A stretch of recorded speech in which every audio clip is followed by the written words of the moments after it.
Bismillahirrahmanirrahim. Assalamualaikum warahmatullahi wabarakatuh.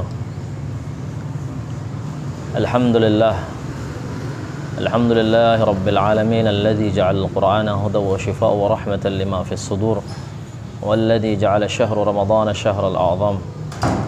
Wassalatu wassalamu ala sayyidina Rasulillah ajma'in wa ala alihi wa sahbihi wa barik wa sallim. Rabbi shrah li sadri wa yassir li amri wa hlul 'uqdatam min lisani yafqahu qawli. Alhamdulillah wa syukurillah, puji syukur kita kepada Allah Subhanahu wa taala karena sampai saat ini Allah masih memberikan kita kesehatan, keafiatan.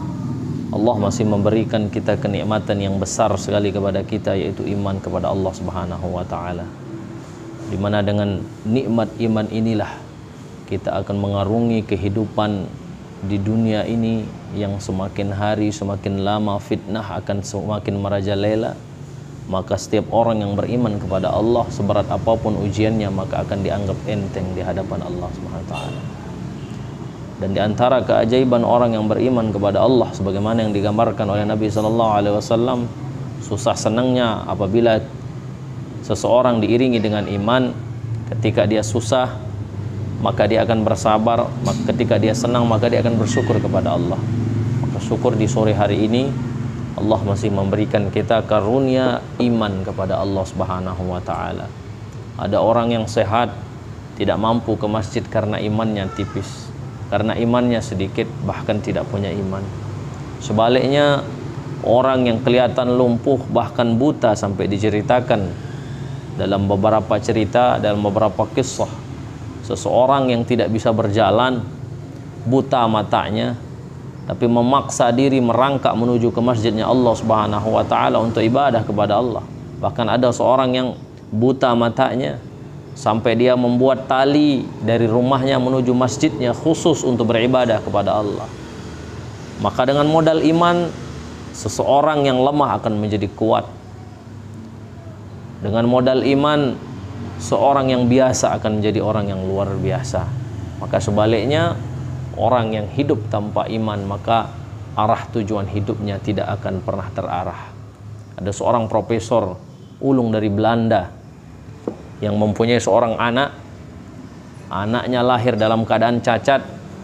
Maka ketika itu dia tidak sadar, tidak bersabar, tidak kuat dengan ujian yang diberikan, yaitu berbentuk anak yang cacat. Ketika itu akhirnya dia racun anaknya, dia juga meracun diri.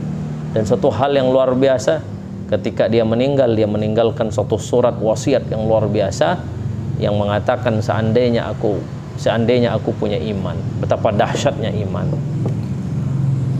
Hadirin yang dirahmati Allah Subhanahu wa taala, hari ini kita telah memasuki daripada bulan suci Ramadan, tanggal 1 bulan suci Ramadan.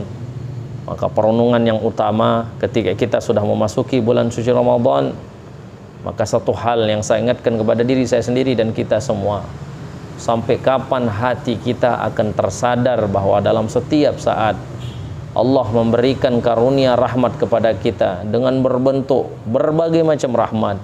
Salah satunya adalah bulan suci Ramadan, di mana ibadah dilipat gandakan, ampunan dosa dilebarkan oleh Allah Subhanahu wa taala, diluaskan oleh Allah Subhanahu wa taala. Tapi sampai mana kita sadar bahwa semua ini adalah karunia dari Allah Subhanahu wa taala.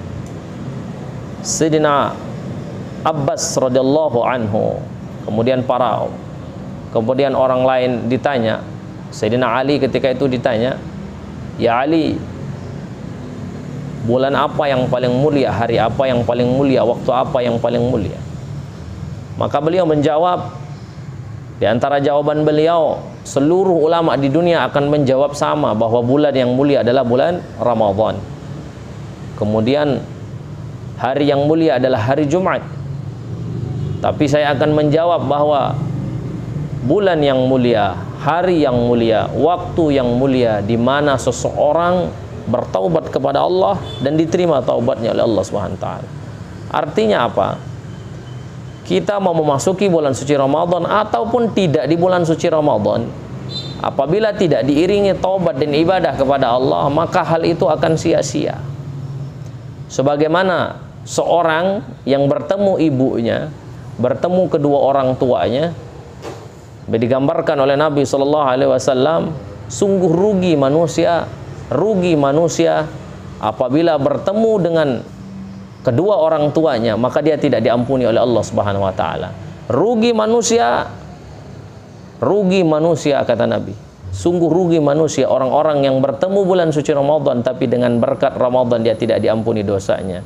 Jadi yang pertama konteksnya, orang yang ketemu kedua orang tuanya tapi sebab musabab kedua orang tuanya dia tidak masuk surga karena sebab kedua orang tuanya. Artinya apa? Bahwa dalam kehidupan kita betapa murahnya Allah Subhanahu wa taala. Allah berikan kita orang tua, maka dengan bakti sejak kepada orang tua kita sudah masuk surga oleh Allah Subhanahu wa taala. Dengan adanya bulan suci Ramadan, Allah lipatkan ganda daripada pahala kita, amal kita. Dosa diampuni, tapi sampai mana kesadaran kita akan tumbuh. Maka sesuai dalam satu kisah di mana sahabat Sayyidina Mu'az radhiyallahu anhu, ketika suatu saat beliau menangis, ditanya, "Ya Mu'az, apa sebab gerangan engkau menangis?" Maka beliau menjawab, "Aku menangis karena telat sholat subuh." Karena sebab sedikit saja, yaitu telat sholat subuh. Maka Nabi mengatakan, di zamanku orang-orang akan menangis karena perkara kecil, tapi suatu saat di akhir zaman orang-orang akan tertawa karena dosa besarnya.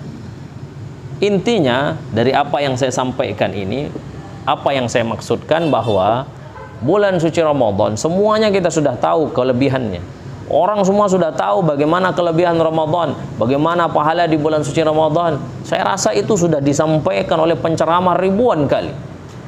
Cuman sampai mana titik kesadaran hati kita terhadap Ramadan ini yang ada?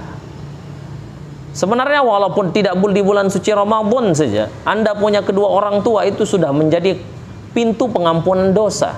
Sampai dikatakan oleh Abdullah bin Abbas, aku tidak pernah menemukan sesuatu amal yang tinggi derajatnya, keimanan derajat tinggi pahalanya, kecuali yaitu berbakti kepada kedua orang tua.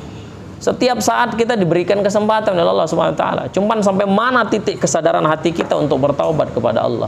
Apakah kita harus menunggu ketika kita nanti di alam kubur, ketika kita sudah tidak berdaya di hadapan Allah Subhanahu wa taala, baru kita akan meminta kepada Allah, "Ya Allah, keluarkan aku menuju dunia." Untuk apa? Beramal saleh.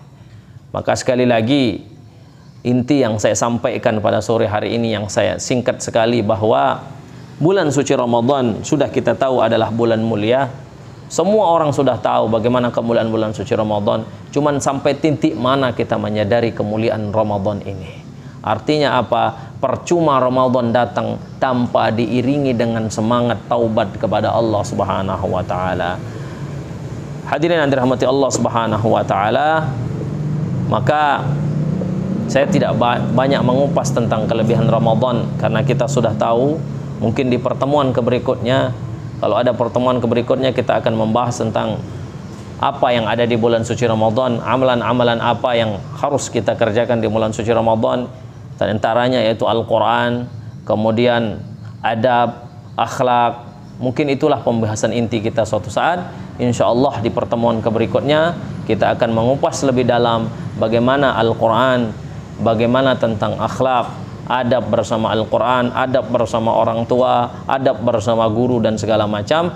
Insya Allah di pertemuan berikutnya. Wallahu a'lam bishawab. Subhanakallahumma bihamdika asyhadu an la ilaha illa anta astaghfiruka wa atubu ilaik. Assalamualaikum warahmatullahi wabarakatuh.